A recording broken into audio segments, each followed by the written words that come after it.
here in Kingston. I'm Paul Robertson, Curator of the Museum of Healthcare, and I'm glad you can join us for our next continuing series of All Medicine Met Something. In this case, science fiction, specifically cloning.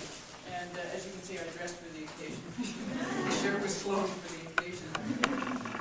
In that light, we're hoping to duplicate the success of last year's event, Films in Nursing, and just because you're here, we're able to do that. I think we've got a good selection of clips.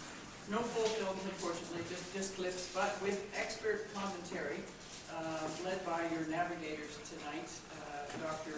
Hugh Cross and Dr. Albert Clark, of the... We're doing a pantomime thing up here right now. From the School of Medicine, Faculty of Medicine here. And they've got better training in this subject than I believe in. So I'm bowing to the experts in this case. But if you have any questions or points that you don't agree with, there'll be time at the end to boost things up. I would like, has everyone got popcorn? There is still some left? Yes, there is. And Twizzlers, can't take the whole jar, but you can take a few in your hand. I won't talk much longer, and I would like to introduce Wendy Hewitt from Cameo Cinema, who is our co-host. Hi everyone. I'm just going to take a minute or two to say a little bit about Cameo Cinema. So Cameo Cinema is a community-based film screening series that takes place in Kingston. It's been going on for well over 2 years now, and I think we've done about 25 events, something like that. Now, the main feature of a Cameo Cinema film screening is that at every screening, someone provides some kind of introduction or commentary on the film or film clips that we present, and gives some kind of, maybe tell some kind of personal story or describe some kind of special interest that they have in the film or the clips.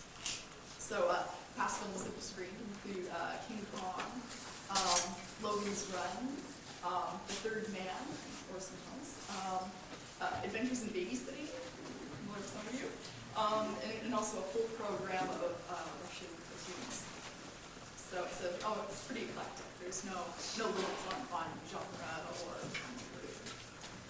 so the screenings, they take place about once a month, and our regular venue is the Artel, which is an arts venue on Sydney Street, just north of Queen Street. So at the Cameo Cinema screenings, we always serve free popcorn, but the Twizzlers are a special contribution to the Museum of Healthcare.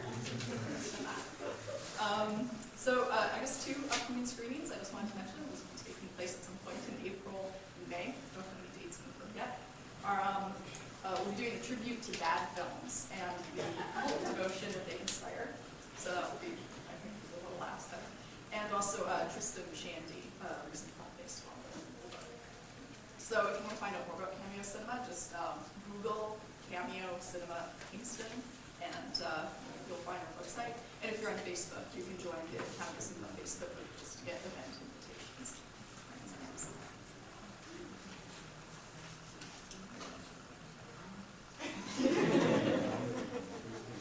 Well, as Paul said, my name is Hugh Cross. I'm chair of the program committee for the Museum of Healthcare, who are our sponsors, also our co-sponsors tonight. And it seems I'm here because Paul had the mistaken impression that I knew something about the science and technology of this field, which shows that science fiction goes beyond the novel and the film and television. Because that is not the case. However, I did learn something about cloning from all this. Whether it's accurate or not, I have no idea. This is a low-key event. So those of you who are feeling tensed up because I'm going to point the finger at you should relax. Dr. Clark here is here as a resource, and we can also rely on Dr. Duncan as a resource for whatever might come up.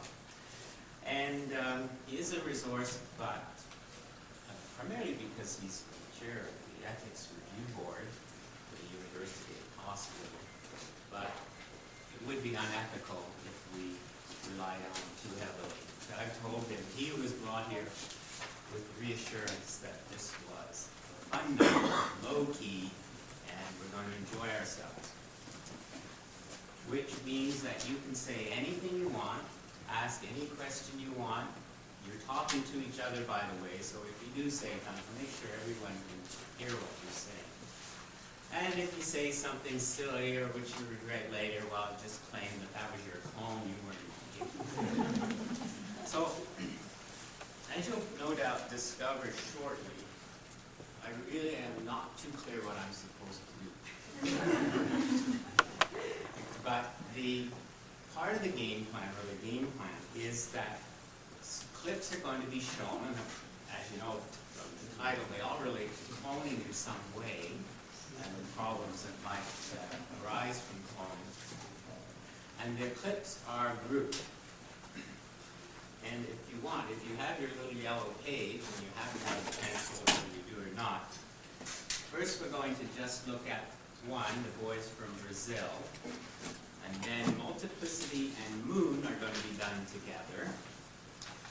Then the next 5 on your list, going from Star Wars to Sleeper, inclusive, are the next bunch. And then we have the next 3, Austin Powers, The City of Lost Children, and God Sent Us a Group. And then finally we end with Jurassic Park. So obviously one of the things to think about when we do this is, why were they grouped this way? What was the reason for that? What do they have in common or not? And we'll just go with the flow. So the first clip is the boys from Brazil, and we open up where we see Dr. Isra Lieberman, who is the famed Nazi hunter, talking to the scientists about cloning. And it dawns on him how this cloning might be used.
This Mengele was sort of a primitive geneticist in his own way, wasn't he?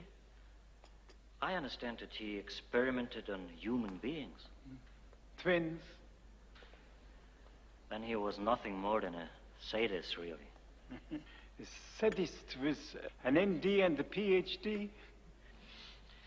Well, some people would say that's a perfect definition of a scientist. What exactly do you mean when you say the boys you saw were more than twins? Not only did they look alike, but they were also very alike in personality. That is unusual. Studies show that twins who are separated at birth develop totally different personalities. But these twins, or perhaps I should say triplets, because I believe that my associate saw another, were like the same people, but brought up with different languages. It's impossible, of course. Excuse me, doctor, but what is impossible? What is impossible, doctor? Mononuclear reproduction. Oh, doctor. Cloning. What if I were to tell you that I could take a scraping of skin from your finger and create another Ezra Lieberman? I would tell you not to waste your time or my finger. Anyway, that is cloning. It was first done with plants. A cutting taken from a plant and transplanted grew to be the exact duplicate of the donor plant. Now we are doing the same thing with laboratory animals. You mean you can produce an animal from itself? We take the unfertilized egg of an ovulating female and destroy all of its genes and chromosomes. We then implant the nucleus of the donor cell, which could be taken from a blood sample or even a skin scraping. That cell, with its genetic material intact, eventually becomes an embryo and is born as a living creature. Without parents? Well, it has no father because the egg was never fertilized, no mother because its genetic code comes from another being. Can you follow that? And this creature is an exact duplicate of itself? Oh, doctor, how can that be? Come along.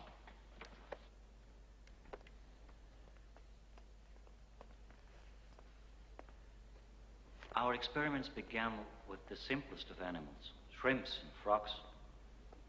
Animals in which the female's eggs are fertilized externally.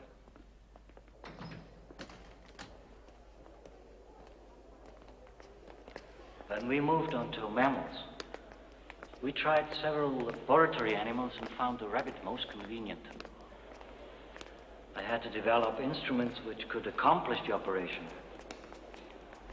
and a whole micro-injection system. I'll show you how it's done. Here we are removing the eggs of a white rabbit from the fallopian tubes.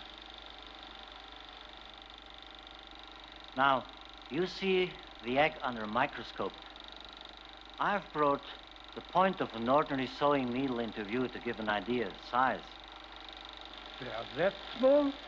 Most mammal eggs are about that size. Including human eggs? Yes. The next step is to destroy the egg nucleus with ultraviolet light so that none of its genetic makeup remains. Now you see an egg from a white rabbit ready to be injected with the blood cell from a black rabbit donor.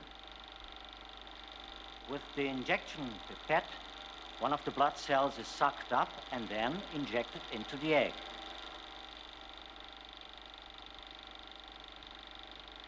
After a few hours, the eggs in culture divide and are ready to be put back into the female.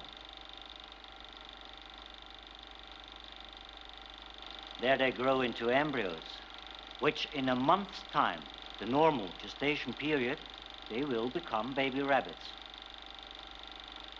In this instance, a black litter from a white mother and their black color proves that they have been cloned from the blood cell of a black rabbit.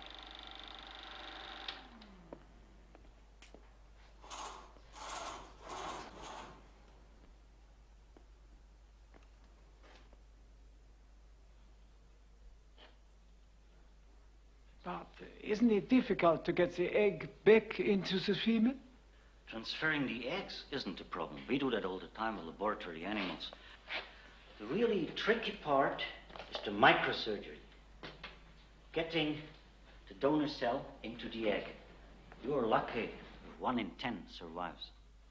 And this can be done with humans? If the surgical technique were precise enough. It's monstrous, doctor. Why? Wouldn't you want to live in a world full of Mozarts and Picassos? Of course, it's only a dream. Not only would you have to reproduce the genetic code of the donor, but the environmental background as well. Is Mengele trying to reproduce himself? No. He has brown eyes and he comes from a very wealthy family. Let's examine the family background of the donor. Father is 65 years old, a civil servant. The mother is 42, you said. She dotes on the child. Boy. The boy is pale, dark hair, blue eyes, spoiled.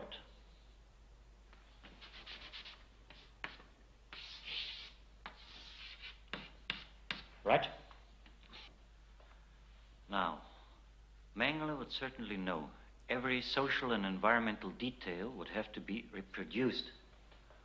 Thus, if the parents were divorced when the boy was 10, this would have to be arranged. Dr. Büttner, the one who is cloned,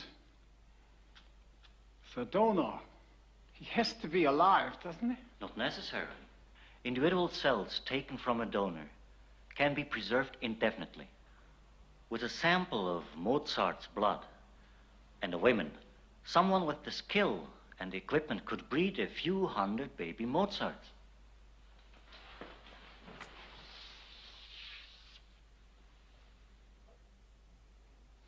My God, if it's really been done, would I give to see one of those boys?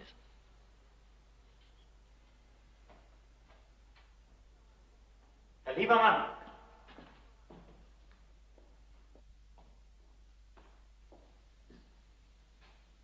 Herr Liebermann.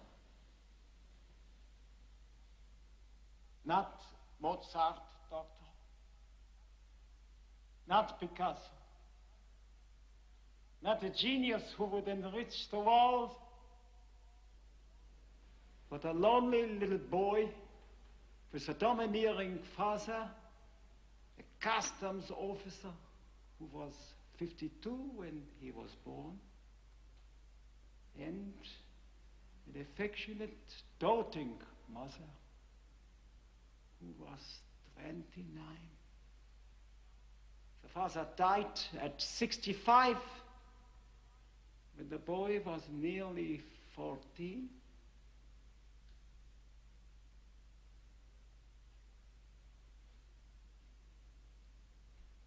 Adolf Hitler. Can you get more lights? Here, I want to see our subjects. All right, well, that's kind of somber. Before I open it up, why don't we get the science out of the way? What they were talking about was somatic cell nuclear transfer, and reasonably accurate. The thing I found interesting about this is the film is one of the earliest of the films we're looking at, the second earliest, 1978. And it was filmed at a time when none of this had actually been done. In fact, it had been going on, the idea had been there. In 1952, tadpole was cloned from embryonic cells. It wasn't until about 12 years later that they actually cloned a frog from adult cells, adult intestinal cells.